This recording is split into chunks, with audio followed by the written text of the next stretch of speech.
Parques Reunidos is a diverse theme park chain. They have a wide variety of parks, large and small, spanning multiple continents. They also have some highly rated coasters, both wood and steel. After this past year, I have now visited all their theme parks, so in this video, I want to rank the top 25 roller coasters in the chain. Before starting the list, I want to note that I already have a separate review published for a majority of these rides, so if you want more in-depth thoughts, I recommend checking those out. I also want to list a few honorable mentions or notable rides that just missed the list. Jackrabbit at Kennywood has an amazing double down. That hill is one of the best airtime moments of any coaster, but the ride doesn't really do anything else. Thunder Coaster at Tusenfree is a rare Vekoma wood coaster with a creative layout on a hill. There are some good airtime hills, but the low turns are extremely shaky and uncomfortable. Stunfall at Parque Warner Madrid is an intense Vekoma giant inverted boomerang. I love the vertical drops in this ride's power, but I do find it a bit uncomfortable with the headbanging. Tarantula at Parque de Atracciones de Madrid is a good Mauer spinning coaster. I like how this one has some large drops compared to most rides of its kind, and it spins plenty. Movie Park Studio Tour is a unique multi-dimension coaster from Intamin. The coaster bits are quite mild, but the ride has some nice dark ride bits and theming. Then there were two early Gerstlauer Eurofighters in Typhoon at Bobbejaanland Land, and Wild Svina at Bonbon Land that just missed the list. I didn't find either ride rough. Their layouts just are not as complete as the Gerstlauers that did make this list. Starting off the list at number 25 is Phobia Fear Coaster at Lake Compounce. This is a premier ride Skyrocket 2, and one of the better ones out there. This one operates with just lap bars, making the airtime and hang time even better than usual. The launches are solid, but I love the sequence atop the tower most. You get intense ejector airtime going up and down. Then that barrel roll is quite freaky between the copious hang time and height. This coaster is short but a rush. Number 24, Huracan at Bantis. This Gerstlauer Eurofighter is infamously rough in the back two rows, but it is tolerable and enjoyable up front. The train still jitters, but I didn't get any appreciable headbanging, so I enjoyed the dynamic layout. The Beyond vertical drop is great ejector airtime. The 5 inversions are great. The 0G roll is whippy, the Cobra roll applies good positive Gs, and the final 2 corkscrews offer great hang time. Number 23, Racer at Kennywood. This is one of the best racing coasters out there. The tracks run along each other for the duration of the ride, and it's even possible to slap hands with the opposing train. Most hills offer weak airtime, but the third and final drops offer some really strong airtime, especially because you have just buzz bars. And despite being nearly 100 years old, this is still one of the smoother wood coasters out there. Number 22, Speed Monster at Tusenfree. This may be the weakest Intamin accelerator coaster, and a lot of that comes down because the initial launch has a more mild acceleration, but it's still decent overall. Then the layout is more complete than most rides of its kind. The Norwegian loop is a delightful mix of airtime and positive Gs, but the rest of the elements are not too intense. But that's fine because this coaster is a cool setting on a hill, and the bunny hills still offer airtime, just not the ejector airtime this manufacturer is known for. Number 21, Madagascar Mad Pursuit at Motiongate, Dubai. This is an interesting Gerstlauer Infinity coaster that's entirely indoors. The start is very intense with a powerful LSM launch, and then you have some quick turns in the dark. That's followed by a few solid airtime moments. But this ride's second half is extremely weak. It does nothing. Then those early turns have a brutal shuffle which hurts the coaster's overall re-rideability. Number 20, Van Helsing's Factory at Movie Park, Germany. This Gerstlauer bobsled is the best themed coaster in this list. The ride is entirely indoors, and it has some nice monster theming, particularly in the second lift hill when several characters lunge towards you. Then the coaster has some sneaky good elements as well. There are some very sharp laterals, especially because you cannot see the hairpin turns coming. Then the ride offers a pinch of airtime and positive Gs along the way as well. Number 19, Capital Bullet Train at Motiongate, Dubai. This mock multi-launch coaster starts off with a comically weak launch, but the other elements are enjoyable.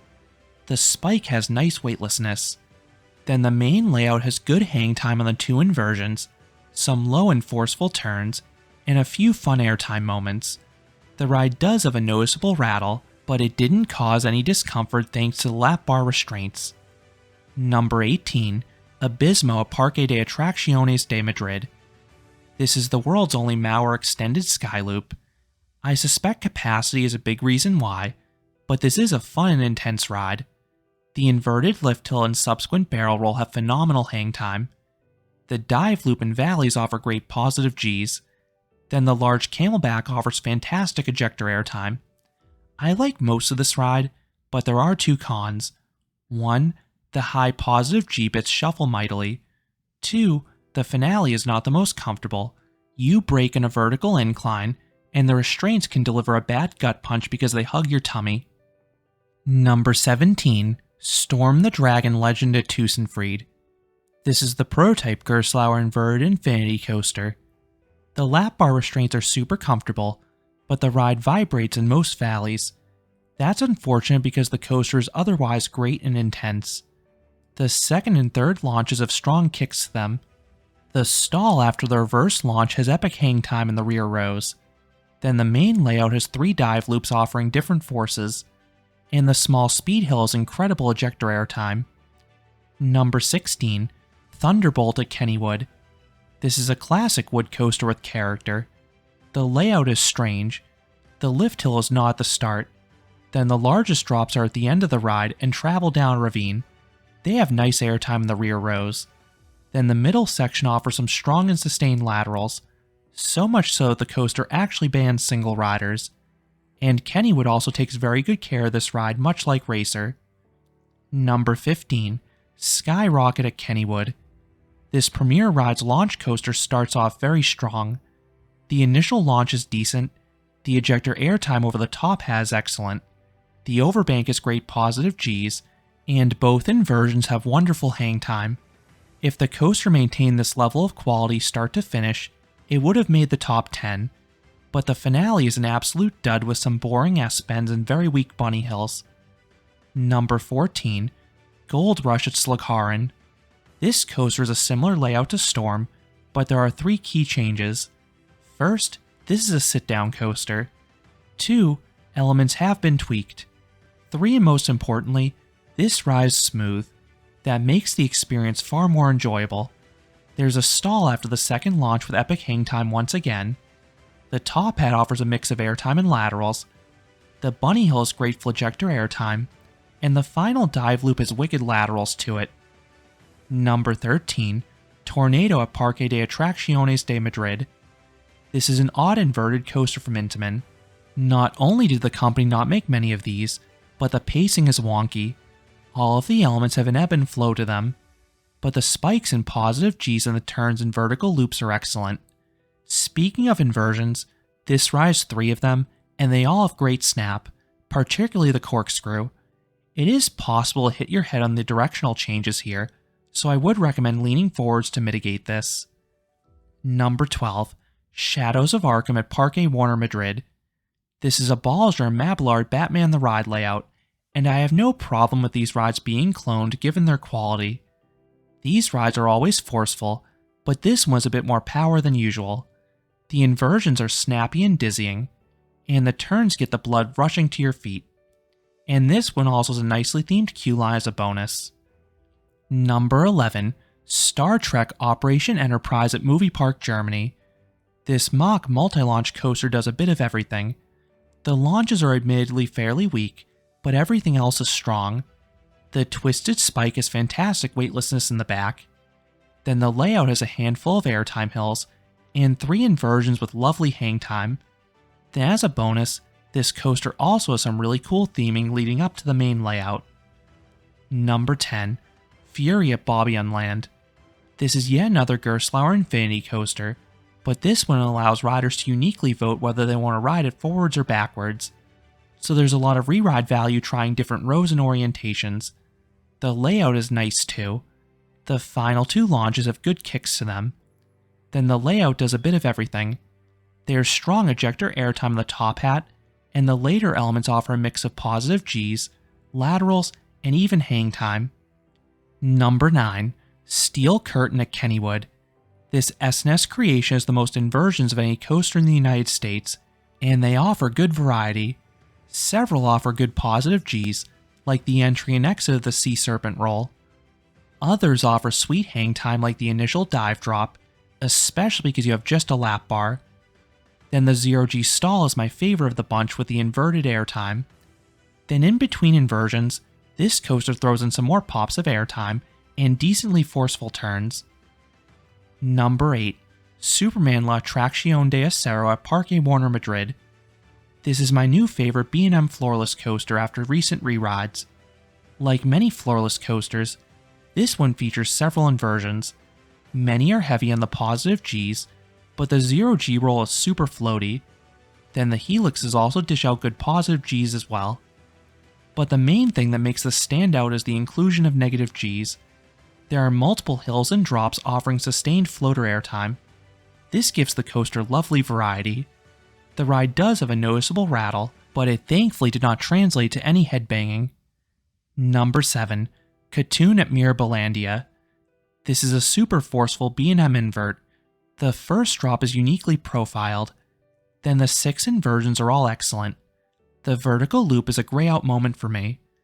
Then the other 5 inversions are snappy. And it's remarkably smooth too despite the ferocity. I just prefer the airtime based rides higher up on this list. Number 6. Rosassaurus at Storyland. This ride is tiny, but it sure is strong. These small gravity groups are always great at dishing out airtime, but this one is feistier than the others. It has a dozen airtime moments, almost all of which are abrupt ejector pops. I particularly like the Bunny Hill finale, which repeatedly chucks you from your seat. It feels more like something from an RMC. I still cannot believe a ride this wild exists at a children's park, but I absolutely love it. Number 5. Monster at Adventureland. This is the best Gerstlauer Infinity coaster in the chain. The Beyond Vertical Drop offers excellent ejector airtime. Then the later elements also get you out of your seat. Some also deliver airtime. Some deliver laterals strong enough to chuck your body sideways. Then you have some great hang time moments on the inversions and super slow turns. Number 4. Ice Speed at Mirabilandia. This is a greatest hits compilation from Intamin. The initial LSM launch has the punch of Maverick's launch. The giant top has ejector airtime and laterals like the one on Accelerator. The Camelback has sustained ejector like the company's hypercoasters. The lateral snap into the far turnaround is reminiscent of the ones on Intimidator 305. And the S-Hill has an abrupt ejector pop like the final one on Ride of Steel. Then there are 2 barrel rolls, the first of which has airtime and whip like the Mosasaurus roll on Velocicoaster. The ride does fizzle out towards the end, and the restraints can cause some neck chopping, but the ride is otherwise excellent. Number 3. Boulder Dash at Lake Compounce. This is one of the best terrain coasters in the world. This CCI wood coaster carves its way along a heavily wooded mountain. This hides the layout and enhances the sense of speed, and this is already a fast coaster to begin with. The ride has an out and back layout with plenty of hills, most of which offer plentiful floater airtime. Then there are subtle directional changes along the way that throw in quick lateral jolts. And the ride was running faster and smoother than usual in 2023 with the addition of some Titan track at the start of the ride. Number 2. Phantom's Revenge at Kennywood. This is one of the most unique hypercoasters out there. For one, Morgan renovated a former Arrow Looper. 2. The layout heavily uses the terrain. The first drop offers great laterals and positive Gs. Then the second drop is significantly larger as it dives down a ravine. It offers fantastic airtime and views. Then the subsequent pullout and turnaround offer intense positive Gs. And the finale features some wild ejector airtime, especially with how roomy this ride's restraints are. This coaster is a tad short for a hyper, but it's absolutely breathtaking start to finish. And coming in at number 1 is Batman Gotham City Escape at Parque Warner Madrid. This Intamin multi-launch coaster is one of the world's best coasters. It is the complete package. There's a cool pre-show at the start, then the queue line, start of the coaster, and end of the coaster all have some nice theming. But most importantly, the layout is action-packed the whole way through. The coaster has 3 launches, all of which are punchy. Then there are 4 inversions. 3 of them wildly lift you out of your seat, with the stall being the standout moment.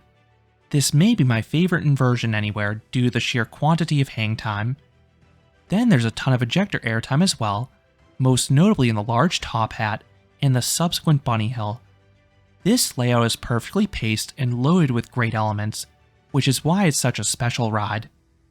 So those are the top 25 roller coasters in the Parques Reunidos chain. What are your favorite coasters in the chain, or thoughts on any of the ones I mentioned? Let me know down in the comments. If you enjoyed this countdown, I would appreciate it if you gave this video a like, and you considered subscribing, because there'll be a lot more roller coaster and amusement park videos here at Canopy Coaster. Thanks for watching.